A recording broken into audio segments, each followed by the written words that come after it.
Assalamualaikum dan salam sejahtera, bersama saya Emran Azmi Rosli dalam Berita Pagi Sabah. Perkembangan COVID-19 di Sabah, tiada pertambahan kes baru dilaporkan di Sabah semalam, menjadikan jumlah keseluruhan kes kekal 415.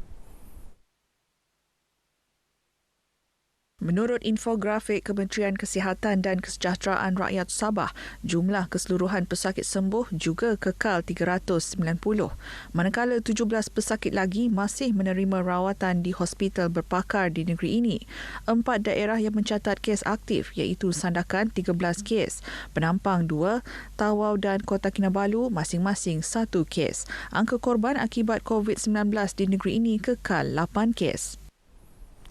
24,704 premis diperiksa Kementerian Perdagangan Dalam Negeri dan Hal Ehwal Pengguna KPDN HEP Sabah dalam operasi khas pematuhan prosedur operasi standard SOP.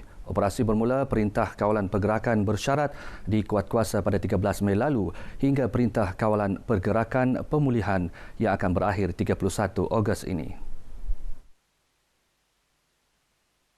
Pengarah KPDN HEP Negeri, Georgie Abbas berkata pemeriksaan tersebut melibatkan 13,000 pasar awam dan pasar tani, 10,250 lain-lain premis, 953 pasar raya, 456 restoran dan 45 buah kilang.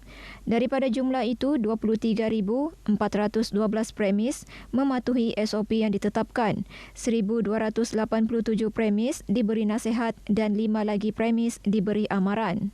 Beliau berkata demikian ketika dihubungi pemberita RTM di Kota Kinabalu. Georgie menasihatkan pemilik premis supaya sentiasa patuh kepada SOP yang ditetapkan, iaitu penjarakan fizikal, melakukan saringan dan mencatat suhu badan, nombor telefon serta nama pelanggan yang masuk ke premis mereka. Gagal patuh SOP boleh dikenakan tindakan di bawah Peraturan 10 Arahan Ketua Pengarah Kesihatan, iaitu Peraturan-Peraturan Pencegahan Penyakit Berjangkit, Langkah-langkah di dalam kawasan tempatan jangkitan, nombor 7 2020.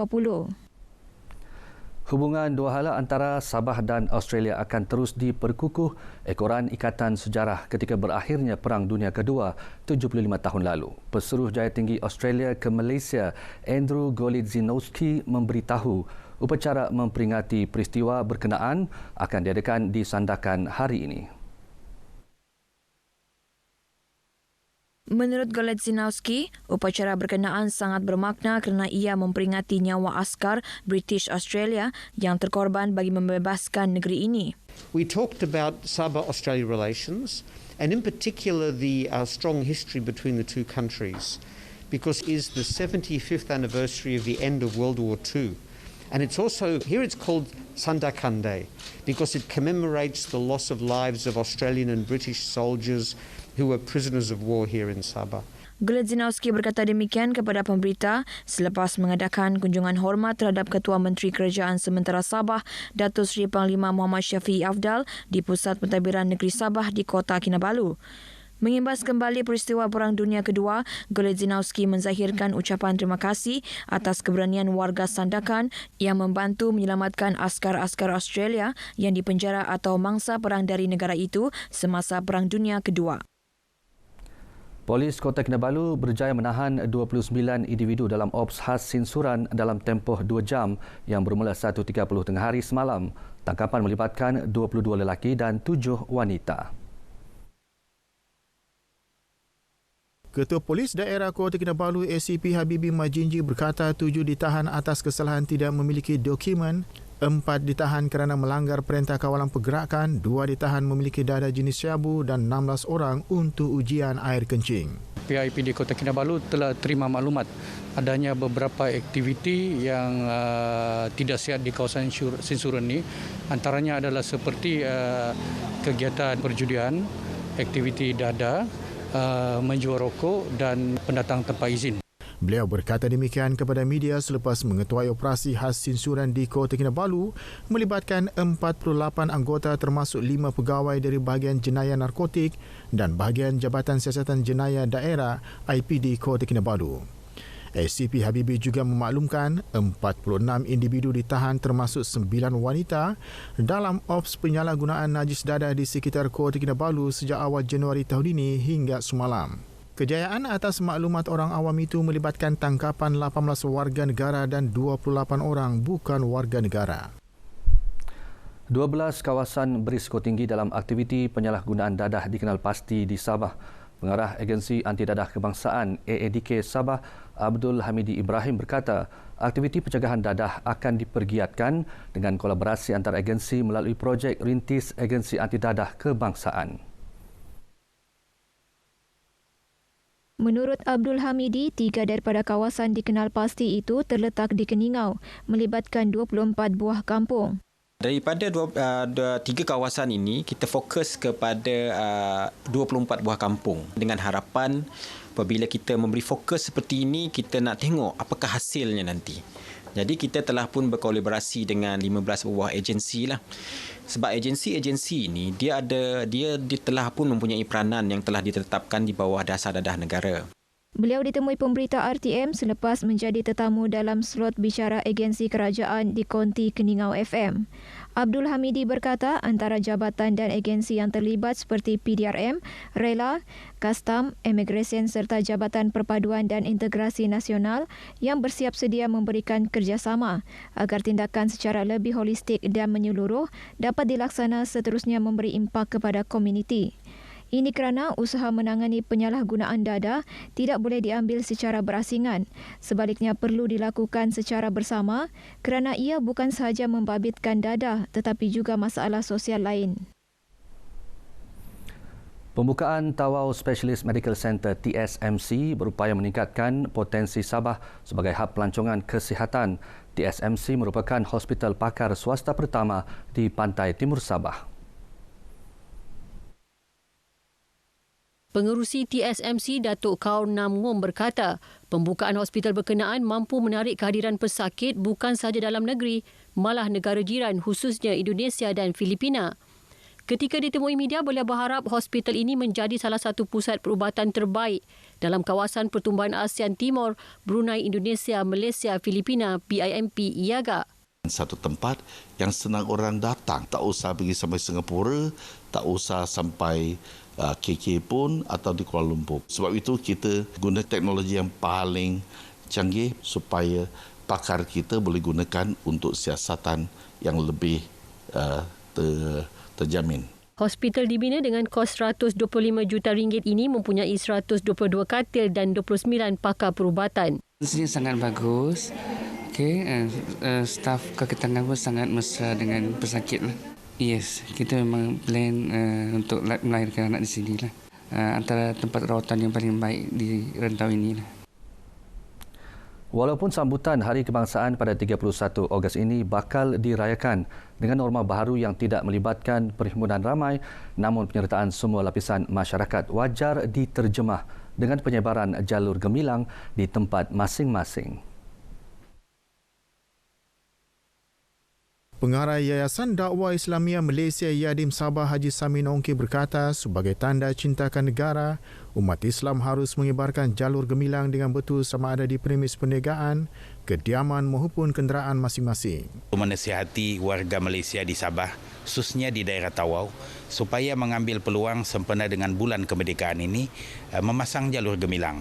Dan pastikan apabila kita memasang jalur gemilang itu, dia dipasang dengan betul. Supaya dia tidak menjadi bahan jenaka ataupun bahan tertawa orang lain. Haji Samin berkata demikian kepada RTM selepas majlis penyerahan sumbangan wang tunai daripada Kerajaan Persekutuan kepada 33 ketua keluarga terjejas kebakaran lorong Haji Sundu di perkarangan Masjid Habib Abdul Rahman Batu Dua Tawau. Beliau berharap sumbangan kerajaan melalui pihaknya tersebut dapat meringankan beban penduduk yang terjejas kebakaran yang berlaku 2 bulan lalu. Pada 17 Jun lalu, 9 buah rumah musnah termasuk 6 buah kereta, 4 motosikal serta sebuah kedai runcit musnah terbakar di lorong Haji Sundu Batu Dua Tawau. Program Pandu Lalu Merdeka at Komuniti Sandakan 2020 antara inisiatif menyemarakkan semangat Bulan Kebangsaan yang dilaksanakan Pejabat Penerangan Bahagian Sandakan. Program berskala kecil itu dilaksana berdasarkan prosedur operasi standard SOP Perintah Kawalan Pergerakan Pemulihan. Selain itu, sebanyak 20 program Info on Wheels juga akan dilaksana sepanjang bulan kebangsaan sehingga 16 September depan. Pegawai Penerangan Sandakan Geraldine Vu Yiwen berkata, program dilaksanakan dengan kerjasama agensi persekutuan dan negeri membabitkan Majlis Perbandaran Sandakan, Polis, Majlis Keselamatan Negara, RTM dan bernama. Untuk program Merdeka Community ini, kami ada 4 lagi program di beberapa tempat.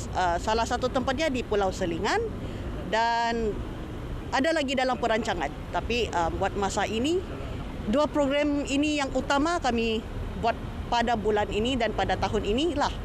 Geraldine bercakap kepada media selepas program Pandu Lalu Merdeka Komuniti di hadapan Gerai Fama, Batu Tujuh Sandakan. Mengulas mengenai kurangnya sambutan masyarakat terhadap pengibaran jalur gemilang, beliau berkata penganjuran program Merdeka Komuniti dan Info on Wheels diharap dapat meningkatkan kesedaran masyarakat pentingnya pengibaran jalur gemilang sepanjang bulan kebangsaan. Permintaan jalur gemilang sepanjang bulan kebangsaan pada tahun ini berbeza berbanding pada tahun-tahun sebelumnya berikutan kebimbangan masyarakat terhadap pandemik COVID-19. Walaupun sambutan kebangsaan tidak semeriah tahun lalu, yang penting ia tetap dirasai bersama. Berdasarkan tinjauan kru RTM di beberapa premis perniagaan mendapati masih ada masyarakat yang membeli jalur gemilang untuk dikibarkan di kediaman, premis perniagaan dan kenderaan. So far memang okey lah, tapi tidak semeriah yang dulu. Ada juga lah kalangan kanak-kanak yang budak-budak sekolah semua, sama yang ibu bapa pun meriah sangat. Macam barisan memang panjang, banyak yang belilah. Ya, kalau sekarang tidak berapa sebab pandemik sekarang kan. Sangat ni masih ada orang membeli. Kat ni ramai juga budak sekolah, ibu bapa pun kadang ada membeli banyak juga. Memang stok kami setiap bulan 7 dia akan sampai awal.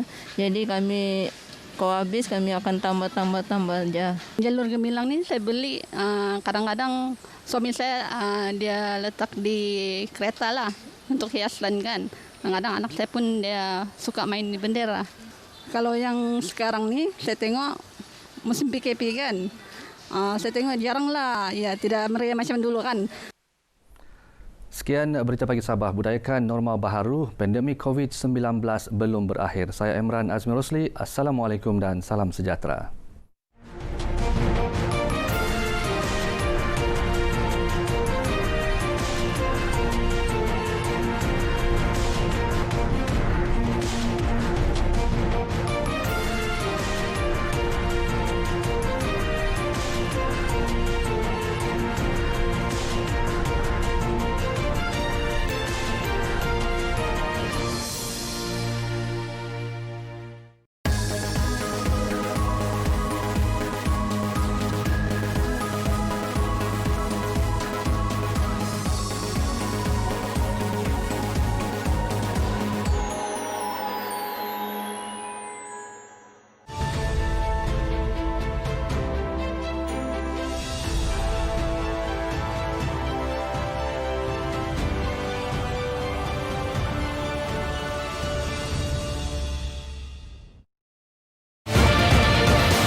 Number 5, forgetting that everybody is going through a really hard time right now. It's not just the legal migrant workers or the migrant workers. Malaysians as well are going through a hard time. So many Malaysians have lost their job. So many Malaysians are struggling right now. And to focus that the only people struggling are illegal migrant workers and migrant workers is unfair. Everybody is going through a hard time.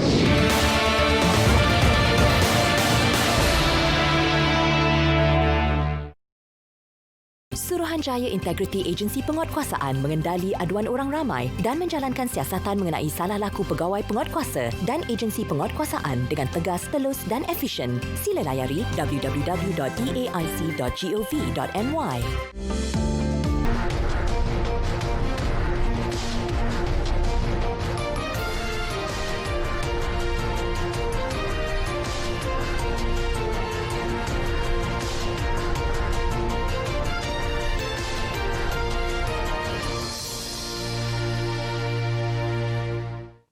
Assalamualaikum dan salam sejahtera. Bersama saya, Abang Muasli Abang Abdul Samad dalam Berita Pagi Sarawak, edisi Sabtu 15 Ogos. Satu kes baru positif COVID-19 direkodkan di Sibu semalam, menjadikan jumlah kes positif setakat ini sebanyak 682 kes. Pengerusi Jawatankuasa Pengurusan Bencana Negeri JPBN Sarawak, Datuk Amar Douglas Ogah Embas dalam sidang media di Kochi memaklumkan kes ke-682 itu merupakan seorang lelaki warga negara yang balik ke Sarawak dari Yaman pada 3 Ogos lalu. Jelas Dato' Amar, kes merupakan seorang penuntut di sebuah universiti di Yaman dan dikategorikan sebagai kes import. Lelaki terbabit telah melakukan saringan kedua pada 12 Ogos dan disahkan positif COVID-19 semalam. Kes ini merupakan kes import ketiga melibatkan warga negara yang balik ke Sarawak dari Yaman dan pengesanan kontak serta siasatan kini sedang giat dijalankan. Sementara itu, 9 kluster COVID-19 di Sarawak kekal aktif dan tiada kes baru yang pulih dan discharge dilaporkan semalam. Dato' Amar Douglas juga berkata, walaupun terdapat satu kes positif, Sarawak masih lagi berstatus hijau. Ekoran kes baru positif tersebut merupakan kes import. Di samping itu, JPBN juga memutuskan semua rakyat Sarawak yang keluar dari Sarawak ke Semenanjung, Sabah dan Labuan atas urusan rasmi sama ada dengan jabatan kerajaan mahupun swasta dan balik semula ke Sarawak tidak melebihi tempoh 2 hari akan dikecualikan daripada kuarantin. Walau bagaimanapun, mereka hendaklah membawa bersama surat arahan rasmi daripada Ketua Jabatan atau majikan. Dalam sidang media yang sama juga, beliau merangkap Timbalan Ketua Menteri memberitahu bahawa kerajaan negeri telah menyumbang RM1 juta untuk naik taraf kapasiti saringan di pusat jantung sebagai langkah memastikan negeri ini mampu menampung keperluan sedia ada. Memasyarakatkan Radio Televisyen Malaysia melalui kepelbagaian program di lokasi terus menjadi platform entiti radio kerajaan dalam menyampaikan maklumat, agenda dan dasar kerajaan kepada pendengar di bandar maupun di luar bandar. Pengarah penyiaran kawasan Sarawak, Abdul Hadi Muhammad Yusof berkata, kolaborasi antara masyarakat setempat dan RTM sangat diperlukan bagi menjayakan program untuk manfaat semua pihak termasuk masyarakat di Miri. Abdul Hadi Muhammad Yusof yakin dengan komitmen dan kolaborasi antara masyarakat dan RTM, ia dapat mengetengahkan kepelbagaian budaya di negeri ini menerusi penerbitan program. Dan ini adalah satu perkara yang cukup penting pada RTM kerana kita ingin melihat dan komitmen engagement kita dengan masyarakat setempat supaya informasi maklumat yang kita berikan itu memenuhi sasarannya. Beliau berkata demikian selepas mempengerusikan mesyuarat dan menerima kunjungan hormat Persatuan Kayan Sarawak Cawangan Miri dan Persatuan Kayan Sarawak Cawangan Sungai Asap di Auditorium RTM Miri. Sementara itu, pengerusi Persatuan Kayan Sarawak Cawangan Miri, Presiden Ngau Uvang berkata, pihaknya sentiasa menyokong penambahbaikan rancangan di Perkhidmatan Kayan Miri FM. Satu dorongan untuk memperkembangkan rancangan di bawah RTM Kayan ini untuk kebaikan kaum Kayan di kawasan Sarawak. Perkhidmatan Kayan Miri FM beroperasi selama 6 jam bermula 12.30 hari hingga 6 petang. Dalam majlis berasingan, Naib Presiden Persatuan Kebangsaan Kenyah Sarawak, Jalong Wan berharap kerjasama ini memberi manfaat kepada masyarakat terutama di pedalaman Belaga dan Baram. Pengarah begitu memahami tentang apa yang dikenaki oleh kaum Kenyah dan dia nampaknya cuba banyak membawa beberapa perkara lah pergi ke peringkat atasan.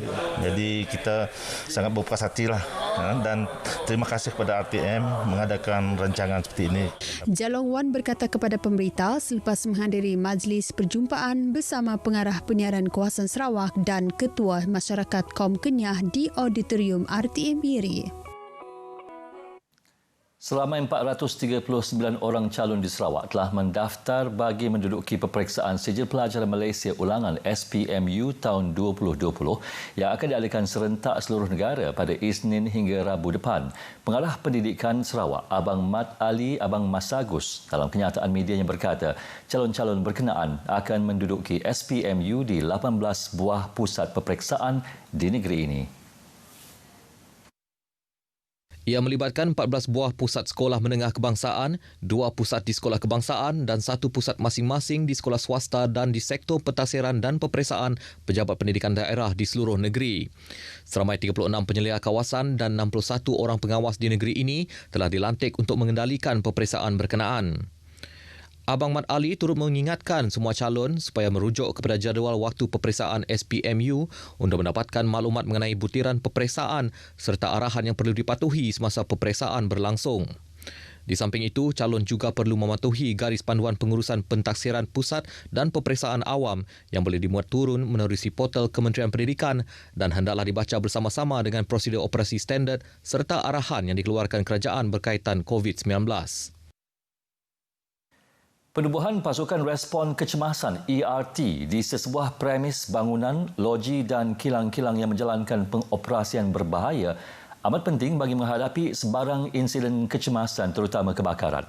Pengarah Jabatan Bomba dan Penyelamat Malaysia JBPM Sarawak, Khairuddin Rahman berkata penubuhan pasukan itu sebagai langkah mendidik warga kerja semasa berdepan kecemasan dan keselamatan yang berisiko ketika berada di tempat kerja. Ujar Khairuddin, pekerja atau kaki tangan yang merupakan pasukan bertindak pertama sekurang-kurangnya boleh melakukan tindakan awal sekiranya berlaku kebakaran sebelum anggota bomba tiba bagi mengelak sebarang kemalangan yang melibatkan nyawa pekerja serta kerugian harta benda. Beliau berkata demikian pada majlis ringkas penyerahan sijil penghargaan ERT sejingkat Power Corporation di Ibu Pejabat JPPM Tabuan Jaya.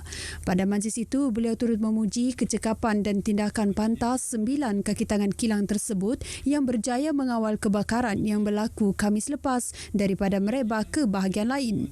Justru Khairuddin menyeru pemilik premis di negeri ini untuk menubuhkan pasukan ERT di premis masing-masing serta menyediakan latihan semasa berdepan dengan situasi cemas.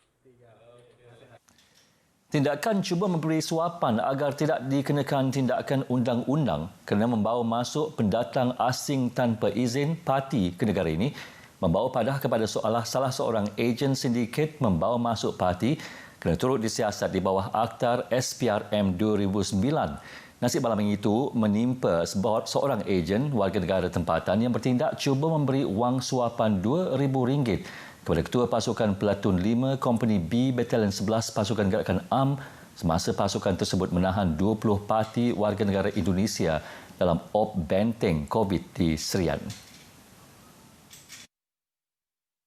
Komander Brigade Pasukan Gerakan AM Sarawak SAC Manca Atta menerusi kenyataan mendedahkan tindakan memberi rasuah dibuat kepada Inspektor Muhammad Taufik Ahmad Azuddin agar tidak dikenakan tindakan undang-undang. Lelaki tersebut akan disiasat di bawah Seksyen 17(B Akta SPRM 2009. Sabit kesalahan boleh dikenakan denda tidak kurang 10 kali ganda nilai suapan atau RM10,000 atau penjara maksimum 20 tahun. Benteng COVID tersebut di laluan tikus Ladang Sawit berdekatan Sekolah St. Raymond Jalan Mongkos Serian Khamis lepas berjaya menahan 15 lelaki dan 5 perempuan warga negara Indonesia.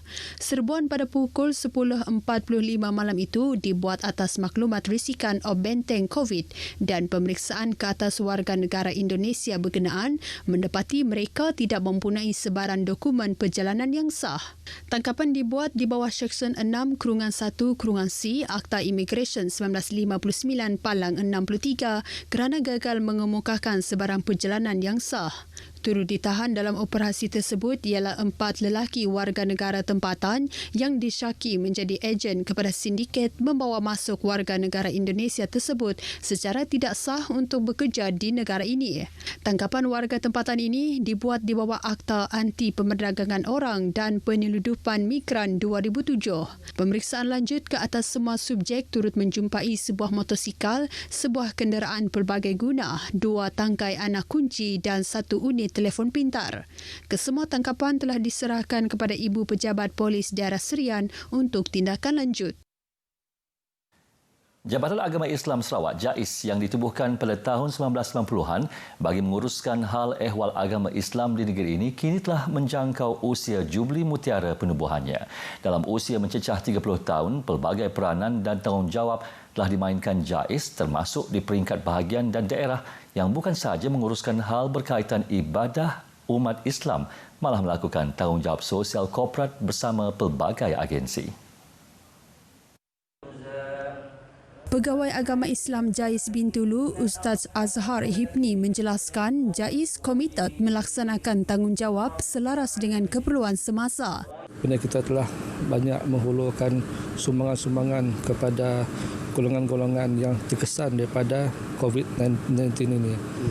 Dan di antaranya ialah agihan kepada masyarakat saudara kita di sekitar Bintulu termasuk Sungai Asap.